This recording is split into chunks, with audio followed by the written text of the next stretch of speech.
అనగా ముందుగా మనం ఏ పూజకు కూర్చున్నా సరే చెయ్యి కడుక్కుంటాం మనం సాధారణంగా. భూమిపై కూర్చున్నప్పుడు సాధారణంగా ఏదో ఒక వస్త్రం వేసుకోవడమో, ఆసనం, ఆసనం లేని సందర్భంలో వస్త్రం. ఏమీ లేదు. ఏదో ఒక చిన్న పేపర్ ముక్కైనా వేసుకోవాలి తప్పని పరిస్థితి అక్కడ. ఏమీ లేకపోతే ఏదో ఒకటి ఉంది కదా! అందువల్ల భూమికి సరాసరన కూర్చోకూడదంట భూమి మీద. అందువల్ల ఆసనం అనేది శ్రేష్టం మొట్టమొదటగాని. అది చక్కగా కూర్చున్న తర్వాత పరిశుద్ధంగా ఉంటూ మనకి ఎటువంటి ఆలోచన ఉండకూడదు పూజలో కూర్చున్నప్పుడు. కలి ఏం చేస్తాడంటే ఏదో ఒక ఆలోచనతో మనని ఆ పూజా విధానం నుంచి తొలగించడానికి చూస్తూ ఉంటాడు. అందుకే సంకల్పం చేసుకోవాలి. ముందుగా మనం అపవిత్రః పవిత్రో వా సర్వావస్థాంగతో వివా యస్మరేత్ పుండరీకాక్షం సబాహ్యాభ్యంతర శుచిః అనే మంత్రంతోని ఒక చిన్న స్పూన్ ఉంటే స్పూను. అసలు ఏముండాలి సంకల్పం చేయడం కంటే ఒక గ్లాసు, ఒక స్పూను, ఒక చిన్న పళ్ళెం.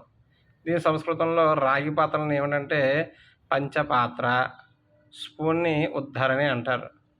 అలాగే కింద నీళ్ళు వదిలిపెట్టడానికి పెట్టుకునేదాన్ని అరివేణి. ఈ 3 ఖచ్చితంగా ఉండాలి.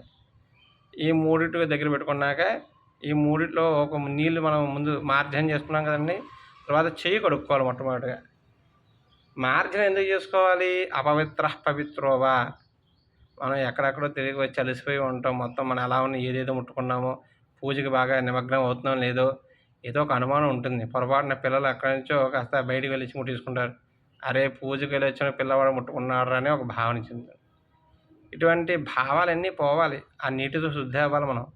అందువల్ల సర్వావస్థాంగతో వివా ఎన్నో అవస్థలు పడి ఏ ప్రయాసలు పడి భక్తులందరూ భగవంతుడికి చేరుకోవాలంటే అనేక ఇబ్బందులు అండి మామూలుగా కాదు. ఆ పరీక్ష అలాగ ఉంటుంది.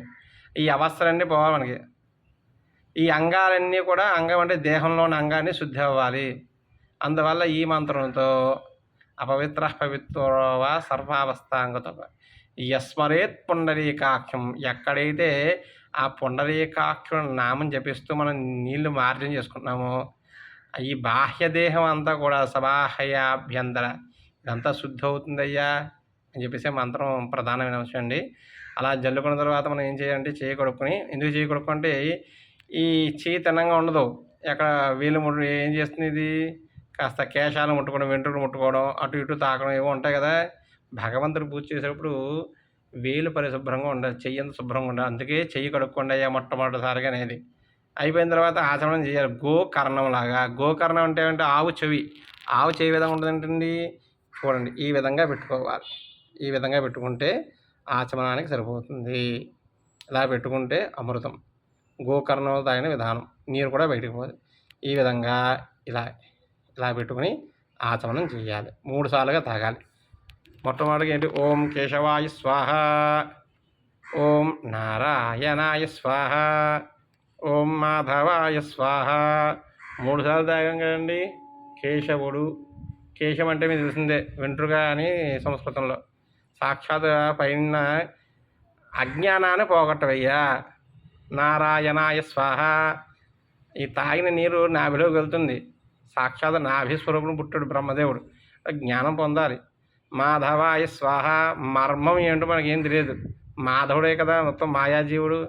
ఇలా 3 విధాలుగా తీసుకున్న నీరుని జఠరాగ్నిలోకి ప్రవేశిస్తుంది. కొద్ది కొద్దిగా తాగాలండి నీళ్ళు. గోవిందాయ నమః.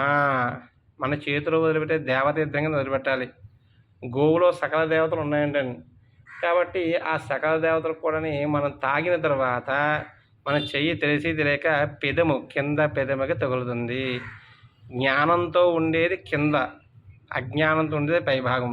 అందుకే కింద దవడలు మనకు కదులుతుంటాయి, పైన కదలడానికి అంత ఆస్కారం లేదు. జ్ఞానం కలిగించే కింద దవడలు మాత్రమే.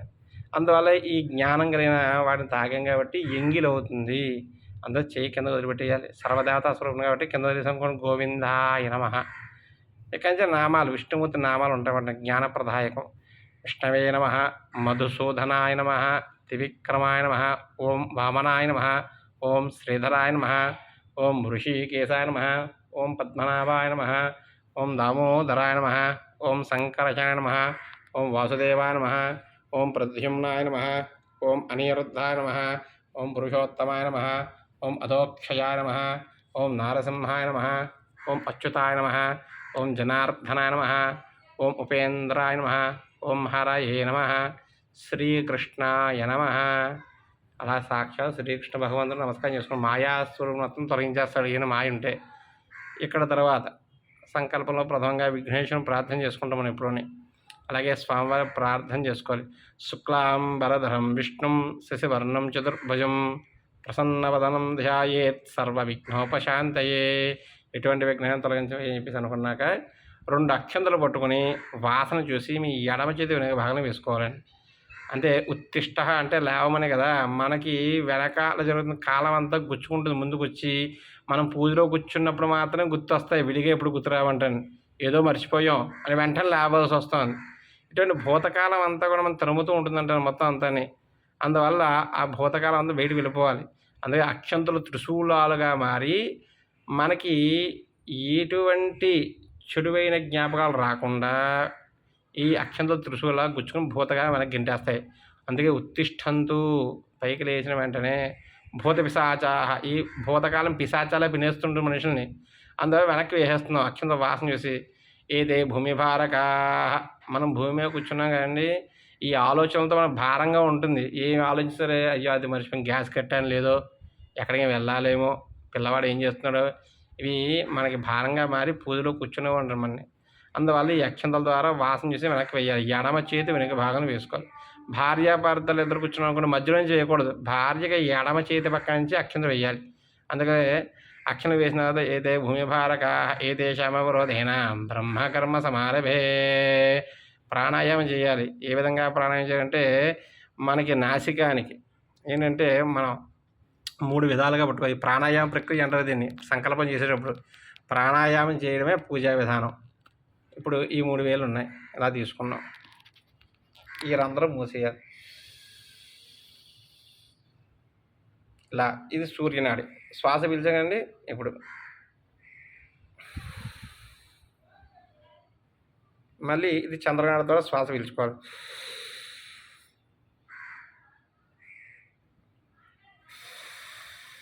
మళ్ళీ సూర్యనాడి ద్వారా పెట్టాలి. మళ్ళీ సూర్యనాడి ద్వారా పీల్చుకోవాలి.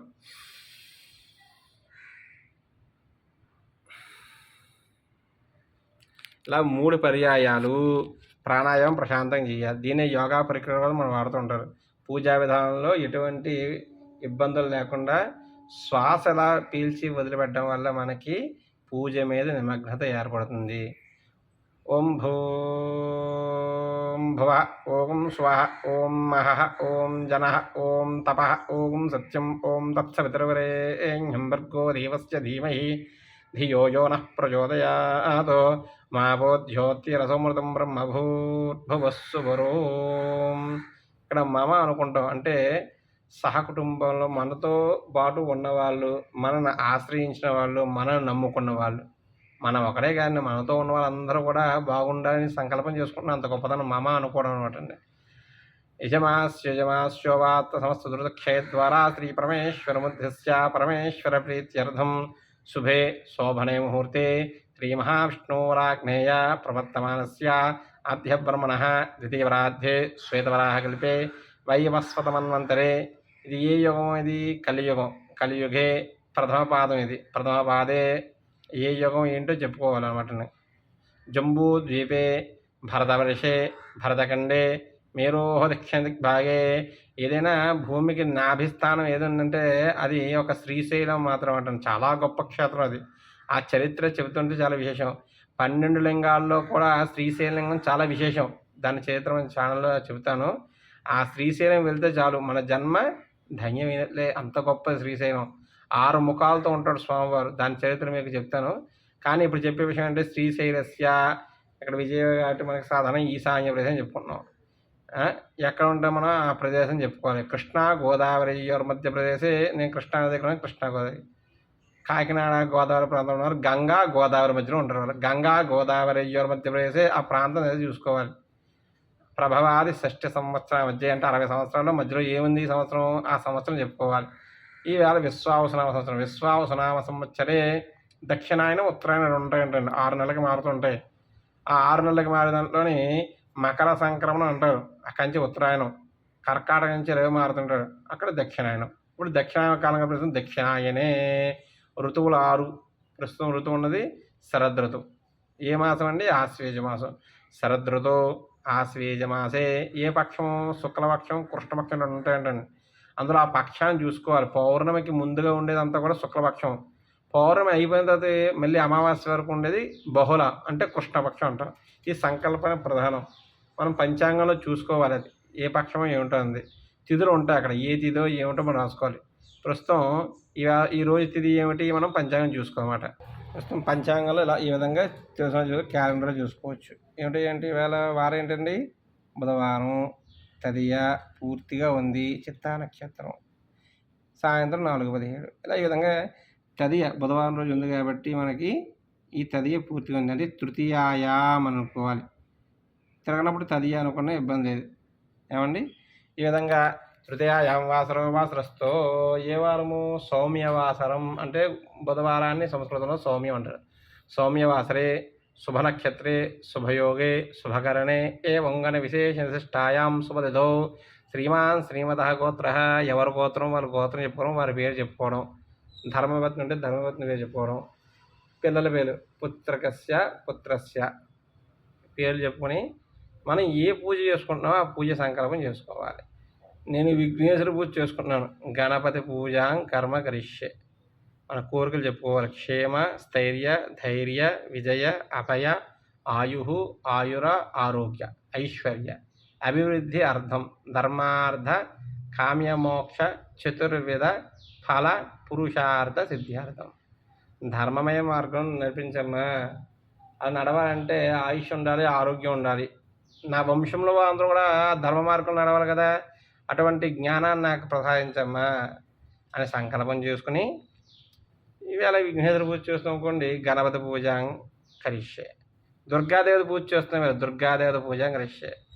10 అవతారాలు అమ్మవారి. బాలా అమ్మవారి అష్టోత్తరం చెప్పుకోలేము మనం. అందువల్ల బాలా త్రిపుర సుందరి పేరు కాబట్టి బాలా త్రిపుర సుందరి పూజాఖ్యం కర్మ కరిష్యే. గాయత్రీదేవి పూజాఖ్యం కర్మ కరిష్యే. అలాగే అన్నపూర్ణాదేవి పూజాఖ్యం కర్మ కరిష్యే. ఏ దేవత పూజ చేస్తే ఆ దేవతకి మనం ఆ కరిష్యే అని చెప్పి ఇవ్వాలి. ఈ విధంగా సంకల్పం చేసుకోవడం చాలా శ్రేష్టమైనది. సంకల్పం నేర్చుకున్నాం కాబట్టి మన ఈ జ్ఞాన చైతన్యం ద్వారా మీకు ఇంకా ఏవైనా అనుమానాలు ఉంటే మనకు చెప్పండి, అది మనం చేసి పెడదాం. సర్వే జనా సుఖినో భవంతు, లోకా సమస్తా సుఖినో భవంతు.